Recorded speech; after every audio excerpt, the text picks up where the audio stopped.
Hello friends, welcome back to my channel Mr and Mrs Das. तो आज আমি বানাবো এক কারি। এখানে নিয়ে নিয়েছি 3টা ডিম সিদ্ধ করে নিয়েছি, তারপরে টমেটো টুকরো করে কেটে নিয়েছি, পেঁয়াজ কুচি করে নিয়েছি, তারপর কাঁচা লঙ্কা কটা চিড়ে রেখেছি, আর এখানে আস্তা রসুন নিয়েছি চুলে। তো রসুনটাকে আমি অবশ্যই থেতো করেই দেবো, এখানে চুলে রেখেছি খোসাটা ছাড়িয়ে।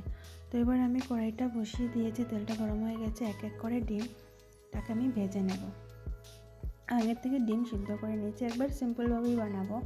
তো আর একটা কথা বলছি ফ্রেন্ডদেরকে, তো এটা আমার কুকিং চ্যানেল না, তো আমি জাস্ট এমনি শেয়ার করছি আপনাদের সাথে আমি যেটা রেসিপি বানাই তার জন্য। তো এটা আমার কুকিং চ্যানেল আমি করিনি, কেন অনেক ধরনের কোয়েশ্চেন করতে পারেন যে এটা তো কুকিং চ্যানেল না, তো এটা কেন এখন রান্নার রেসিপি দেওয়া হচ্ছে। তো আমি যখন যেটা পারি সেটাই দেবো আর কি। তো ডিমগুলো ভাজা করে নিয়েছি, এবার আমি ফোড়নে দিয়ে দিচ্ছি তেজপাতা, অল্প তেল অ্যাড করেছিলাম। তেজপাতা ভাজা হওয়ার পর দিয়েছি পেঁয়াজ কুচি, তারপর দিয়ে দিলাম লঙ্কা যে চিড়ে রেখেছিলাম সেটা দিয়ে দিয়েছি।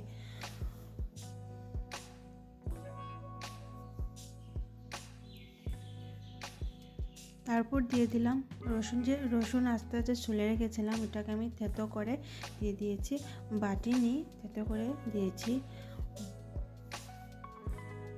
তারপর টমেটো টুকরো করে রেখেছিলাম, টমেটোটা দিয়ে দিলাম।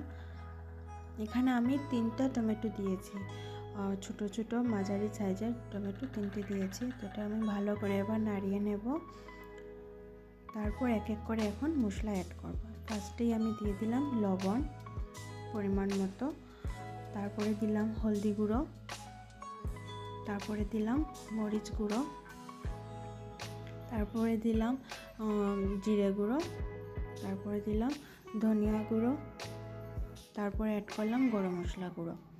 বাস এতটুকুই দিলাম, আর কিছু বেশি মশলা অ্যাড করলাম না, একদম সিম্পলভাবেই বানাচ্ছি, আপনারা দেখতে থাকুন।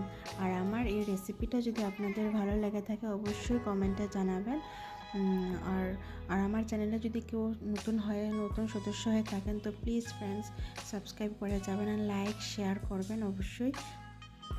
তারপরে আমি দইয়ের বদলে অল্প দুধ দিয়ে দিলাম, তারপরে একটু নাড়িয়ে আবার ঢেকে দিয়েছি জাস্ট 1 মিনিটের জন্য। তো টমেটোগুলো পুরো সিদ্ধ হয়ে যাবে, টমেটো পেঁয়াজ কাঁচা লঙ্কা তারপরে রসুন সব সিদ্ধ হয়ে যাবে, তাই আমি একদম লো ফ্লেমে গ্যাসটাকে আগুনটাকে করে দিয়ে ঢেকে রেখেছিলাম 1 মিনিটের জন্য। তো দেখতে পাচ্ছেন সবগুলো একদম সিদ্ধ হয়ে একদম পেস্ট হয়ে গেছে। তারপর আমি অল্প উষ্ণ গরম জল দিয়ে দিয়েছি।